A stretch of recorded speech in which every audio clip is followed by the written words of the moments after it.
पहले यहाँ पर ऐसा सच कोई डंप यार्ड नहीं था।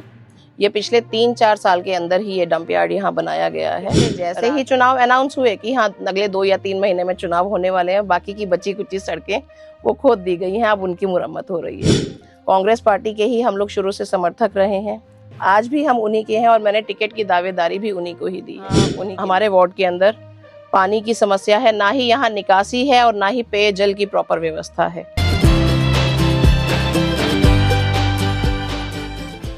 सोनीपत नगर निगम चुनाव की रणभेरी भले ही अभी न बजी हो, लेकिन चुनाव लड़ने के इच्छुक भावी प्रत्याशियों ने जनसंपर्क तेज कर दिया है।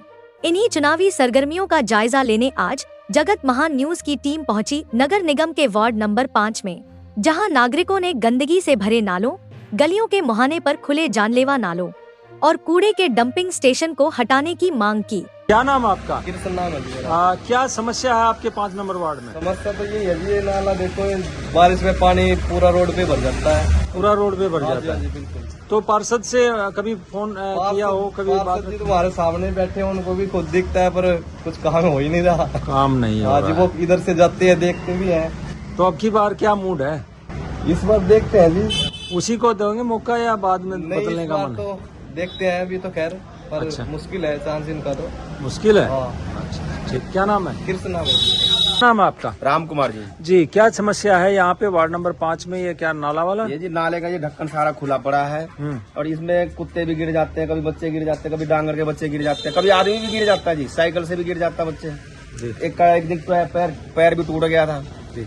तो पार्षद आया नहीं आपकी समस्या को समझने? आए थे एक बार जी, एमसी साहब भी आए थे कई बार, फिर देख के अपना चले जाते, फोटो वोटो बना के चले जाते हैं। निकल गए 5 साल। तो कैसे अब आगे देखो अब जी कौन करवाते हैं, मतलब इन्हीं को या बाद में कोई और? देखो जी अब हैं? इसमें क्या कह सकते हैं हम जी। कुछ नहीं कह सकते, वोट तो आपने देनी है। क्या है आपका सिलेक्शन? क्या हाँ, आपने वोट देनी है ना। हाँ जी, वोट तो क्या आपकी बार बदलाव या उसी को? देखो जी, नहीं कह सकते जी। नहीं कह सकते, चाहे गिरते रहे, बच्चे पढ़ते रहे, क्या करें जी, आपका सामान गिरता रहे, पड़ता है, क्या करें? ठीक है, लेकिन समस्या समाधान नहीं हुआ आपका। नहीं हुआ।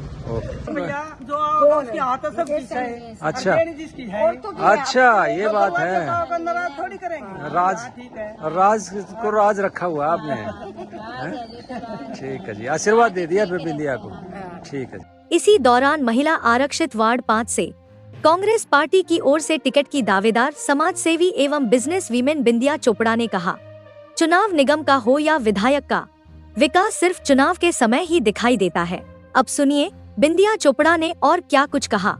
नमस्कार साथियों, आप देख रहे हैं जगत महान न्यूज और मैं हूं आपके साथ तेजवीर सिंह। साथियों, जगत महान न्यूज की टीम आज पहुंची है सोनीपत नगर निगम के वार्ड नंबर 5 में। यहां की चुनावी गहमा गहमी के बीच आज हमारे साथ मौजूद हैं कांग्रेस से दावेदार बिंदिया चोपड़ा जी। आइए इनसे बात करते हैं कि ये किस कारण से जो है अपनी दावेदारी ठोक रही हैं, इनके क्या मुद्दे हैं, क्या समस्याओं को देखते हुए ये चुनाव मैदान में उतरने की तैयारी कर रहे हैं। बिंदिया जी, सबसे पहले आपका स्वागत है। नमस्कार सर, बहुत बहुत धन्यवाद आपका यहाँ आने का और मुझे इस मंच के ज़रिए अपने सम्मानित नगर वासियों को और अपने वार्ड के सम्मानित मेंबर्स को, नागरिकों को अपना संदेश पहुंचाने का कि क्यों मैं इस वार्ड से अपना चुनाव के लिए खड़ी हुई हूं और क्या मैं इनके लिए सेवा रखना चाहती हूं, सेवा करना चाहती हूं। मेरे कुछ पॉइंट्स हैं जो कि बहुत ही इम्पॉर्टेंट है शायद आजकल के नगर वासियों के लिए और हमारे निगम के लिए स्पेशली। जैसे कि सबसे पहला मुद्दा हमारा ये डंप यार्ड जो है सब्जी मंडी के पीछे की तरफ किया हुआ है। सर्दियों में और बारिशों में यहाँ इतना पानी और इतनी स्मेल हो जाती है, इतना कीचड़ हो जाता है कि आसपास के जितने भी लोग रहने वाले हैं वो सांस भी नहीं ले पाते। लेकिन जिस प्रकार से बीजेपी यहाँ पर काफ़ी लंबे समय से राज कर रही है और निगम में भी पीछे मेयर इन्हीं का रहा है, तो आप किस तरीके से देखते हैं, क्या ये कार्य जो है उस दौरान हो जाना चाहिए था, नहीं हो पाया? आप किस तरीके से देखते हैं उनके कार्यकाल को और क्या कारण रहे कि नहीं हो पाया? सर, ये कार्य तो छोड़िए, ये शुरू ही इसी 5 साल के ही दौरान में हुआ है। पहले यहाँ पर ऐसा सच कोई डंप यार्ड नहीं था। ये पिछले 3-4 साल के अंदर ही ये डंप यार्ड यहाँ बनाया गया है।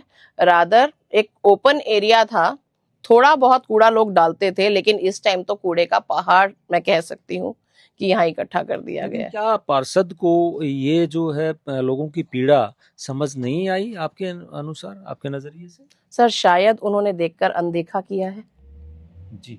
तो और क्या-क्या समस्याएं आप देख रहे हैं? वो तो बीजेपी के लोग तो दावा कर रहे हैं कि हमने संपूर्ण विकास करवाया है।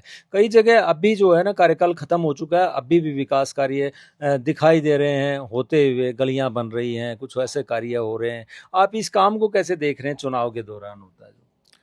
सर मेरे नज़रिए में तो जब पहले भी चुनाव हुए थे, जिस टाइम एमएलए के चुनाव थे, उस टाइम पे भी काफ़ी हद तक सड़कें बनी थी, लेकिन वो उसी कार्यकाल में बनी, उसी समय पे बनी जिस टाइम चुनाव अनाउंस हो चुके थे। और अभी फिर वही है, कुछ एक सड़कें, कुछ एक गलियां कच्ची छोड़ दी गई थी। वो अभी फिर से जैसे ही चुनाव अनाउंस हुए कि हाँ अगले 2 या 3 महीने में चुनाव होने वाले हैं, बाकी की बची कुची सड़कें वो खोद दी गई हैं, अब उनकी मुरम्मत हो रही है। और जो हुआ भी उसमें पानी की निकासी ठीक से नहीं है। आज भी हमारी कॉलोनी में, हमारे वार्ड में, हमारे क्षेत्र में पानी उसी तरीके से भर जाता है जिस तरीके से पहले भरा करता था। जी।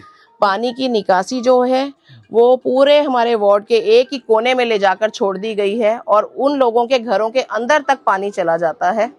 वो लोग इतने परेशान हैं कि जब रक्षाबंधन के आसपास बारिशें हुई थी, ऑलमोस्ट वो थी कि काफ़ी घंटे लगातार तेज़ बारिश हुई, उस टाइमिंग्स पे जो है लोगों के घरों के अंदर उनका इतना नुकसान हुआ है लोगों का कि वो अत्यंत दुखी थे इन चीज़ों को लेकर। और रात को, आधी रात को लोग खुद, कोई उनकी सुनवाई नहीं थी, कोई निकासी का जरिया नहीं था, लोगों ने खुद उस सीवरेज लाइंस के अंदर लाठियां मार मार के, और ये हमारे आपने आंखों देखी है। लेकिन बार-बार लोग जो है बीजेपी को ही जिता देते हैं। तो क्या अब की बार आप उन लोगों को जगा पाएंगे? क्या कांग्रेस की तरफ मोड़ पाएंगे? सर मेरी पूरी कोशिश है कि मैं लोगों को कांग्रेस की तरफ मोड़ सकूं। हाँ, मैं ये वादा ज़रूर करती हूं कि अगर अग्रिम चुनाव में लोगों ने मुझे चुना, मुझे अपना सारथी बनाया, तो मैं ज़रूर उनकी इन सभी प्रॉब्लम्स को दूर करूंगी। ये मेरा वादा है। जिस हद तक मैं कोशिश कर सकूंगी मैं उनकी सभी प्रॉब्लम्स को दूर करूंगी, स्पेशली पानी की निकासी, बिजली संबंधी जो प्रॉब्लम्स हैं। हमारी वुमेन एम्पावरमेंट के लिए मैं एक महिलाओं के लिए स्पेशली एक सिलाई केंद्र खोलना चाहती हूँ, जिसमें कि महिलाओं को निःशुल्क सिलाई सिखाई जाएगी। मेरा जो काम है ऑलरेडी वो भी इसी चीज़ से ही रिलेटेड है, जहाँ पर कि हम लोग, मेरे साथ ऑलरेडी काफ़ी महिलाएं, ऑलमोस्ट 40 से 45 महिलाएं मेरे पास एज अ टेलर काम कर रही हैं और उनको रोजगार का साधन दिया जा रहा है। महिला एम्पावरमेंट का काम आप करना चाहती हैं, जी लेकिन जो वार्ड है उसमें जैसे जल भराव की आपने स्थिति बताई, जी लाइट कट जाती है तो पूरे क्षेत्र की लाइट कट जी जाती है, कूड़ा डंपिंग यार्ड जो है वो बदबू फैला रहा है, लोग जो है ना उन्हें रहना मुश्किल हो जाता है। लेकिन जिस प्रकार से बीजेपी दावे कर रही है, तो क्या आप इन समस्याओं को जो वर्षों से बनी हुई हैं इनको उखाड़ पाएंगी अगर पार्टी आपको टिकट देती है और आपको जनता मौका देती है? जी ज़रूर सर, मेरी पूरी कोशिश रहेगी। मैंने आपको पहले भी कहा, मैं जितना अपना जोर लगा पाऊंगी उसके लिए बेशक से मुझे सीएम साहब तक जाना पड़े, मुझे डीसी साहब से जाकर मिलना पड़े, जो भी हमें करना पड़ेगा वो हम लोग ज़रूर करेंगे। सिर्फ मेरा जनता से यही अनुरोध है, एक बार मौका ज़रूर देकर देखिए, सो दैट कि मैं आपके इन एक्सपेक्टेशंस पे खरी उतर सकूं और आपके इन सपनों को और आपकी इन परेशानियों को, सबसे पहले तो परेशानियों को दूर करूंगी, तभी आपके सपने पूरे कर सकूंगी। जी। टिकट की लड़ाई जो है वो चुनाव की लड़ाई से पहले है, तो क्या आप इस लड़ाई को जीत पाएंगे? सर देखिए, मेरा फर्ज है कर्म करना, बाकी फल की इच्छा तो मैं नहीं इस तरीके से, हाँ इच्छा सबको होती है, लेकिन हाँ अगर वो मुझे मिला नहीं मिला, that is up to higher command, वो मेरे हाथ में नहीं है। मेरी ज़रूर कोशिश है अपनी तरफ से, प्रोत्साहन जनता की तरफ से मिल रहा है, निर्णय जो है आगे हाईकमांड ने लेना है। ये सिर्फ उन्हीं के ऊपर है कि वो क्या करने वाले हैं। आपके ससुर हैं सुरेंद्र चोपड़ा जी, और अशोक चोपड़ा जी यहाँ से चुनाव लड़ चुके हैं पहले, जी और काफी इस क्षेत्र के लिए काम भी कर चुके जी हैं। सर। क्या आपको लगता है कि उनका जो जीवन काल रहा है, जो उन्होंने समाज के लिए काम किया, उसका प्रभाव आपको टिकट मिलने में भागीदार होगा, टिकट मिलने में सहायक होगा? बिल्कुल सर, बिल्कुल। वो सब क्योंकि फैमिली बैकग्राउंड है सर, हमारी पूरी फैमिली जब से शायद हमारे दादा जी के टाइम से, लेट श्री शिवनाथ राय चोपड़ा जी के समय से ही हमारी पूरी फैमिली जो है कांग्रेस पार्टी के साथ एसोसिएट रही है, उनसे जुड़ी हुई है। और आज तक मेरी शादी को भी ऑलमोस्ट 17 साल हो चुके हैं और इस दौरान एमएलए के भी 2 बार चुनाव हुए हैं, 3 बार चुनाव हुए हैं, उसमें मैं खुद भागीदार रही हूँ अपने पूरे परिवार के साथ। कांग्रेस पार्टी के ही हम लोग शुरू से समर्थक रहे हैं, आज भी हम उन्हीं के हैं और मैंने टिकट की दावेदारी भी उन्हीं को ही दी है, उन्हीं के लिए ही की है। आप एक बिजनेस वुमन हैं, तो किस तरह से समय निकाल पाएंगी अगर आपको टिकट मिलती है तो जनता के लिए? सर, जनता के लिए समय इसलिए निकाल पाऊंगी क्योंकि मैं काम करने में विश्वास रखती हूँ। मैंने हमेशा अपने से ऊपर अपने परिवार को या लोगों को हेल्प करने में ही लगाया है और शायद यही रीज़न है कि हमारे वार्ड की इस जनता ने, मेरे सम्मानित बुजुर्गों ने मुझे आगे किया है कि नहीं बिंदिया, तुम उठो, तुम फ्रंट फेस बनो। इस बार महिलाओं का हमारा वार्ड घोषित हुआ है तो उन्होंने ही मुझे प्रोत्साहित किया कि मैं इस क्षेत्र में आगे आ सकूं। पारिवारिक पृष्ठभूमि तो आपकी लग रही है कि मजबूत है, क्योंकि आपके ससुर जो है वो भी काफ़ी सामाजिक हैं, आपके अशोक चोपड़ा जी हैं वो भी काफ़ी यहाँ पे काम किया है। लेकिन आपने जनता के लिए ऐसा क्या किया है कि लोग आपके साथ जुड़े रहें और वो आपको वोट तक आपको दें? सर, मैंने जनता के लिए अब तक तो देखिए कुछ खास करने का मुझे मौका ही नहीं मिल सका, लेकिन अब मैं जनता के लिए करना चाहती हूँ ताकि मैं उनको और उनकी जितनी भी परेशानियां हैं उनको दूर हटा सकूं। समस्याएं बेसिकली हमारे अंदर, यहाँ हमारे वार्ड के अंदर पानी की समस्या है, ना ही यहाँ निकासी है और ना ही पेयजल की प्रॉपर व्यवस्था है। अभी जो सड़कें बनी हैं नई, उनमें नए कनेक्शंस पानी के दिए तो गए हैं, लेकिन उस नए कनेक्शंस के अंदर पानी का उतना सर्विसेज नहीं दी जा रही हैं प्रॉपर तरीके से, राइट। और जो पुराना कनेक्शन है सर, आज भी आप हंसेंगे कि उसमें पानी आ रहा है।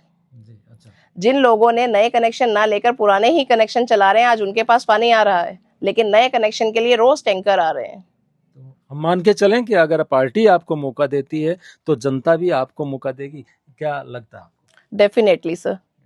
तो दर्शकों, ये थी बिंदिया चोपड़ा, जो कि कह रही हैं कि हमारे वार्ड में जो है बीजेपी के 11 साल की सरकार होने के बावजूद भी जो है समस्याएं ज्यों की त्यों बनी हुई हैं। डंपिंग यार्ड के कारण आसपास में बदबू फैलती है, जिसके कारण लोगों का रहना मुश्किल है। यहाँ बरसात के समय में यहाँ जल भराव की स्थिति होती है, जिससे घरों में पानी भर जाता है, लोगों का जीना दूभर हो जाता है। लाइट की समस्या है, पीने के पानी की समस्या है। ये समस्याएँ, मूलभूत जो चीज़ें हैं, ये भी जो है अभी तक लोगों को नहीं मिल पा रही हैं और बिंदिया चोपड़ा इन्हें दिलवाने का दावा करती हैं। अगर पार्टी ने इन्हें टिकट दिया और जनता ने इन्हें आशीर्वाद दिया तो ये दावा कर रही हैं। देखते हैं आने वाले समय में ये किस प्रकार से पहले तो टिकट की लड़ाई लड़ती हैं और उसके बाद चुनाव की लड़ाई लड़ती हैं। जगत महान न्यूज़ के लिए सोनीपत से तेजवीर सिंह, नमस्कार। नमस्कार।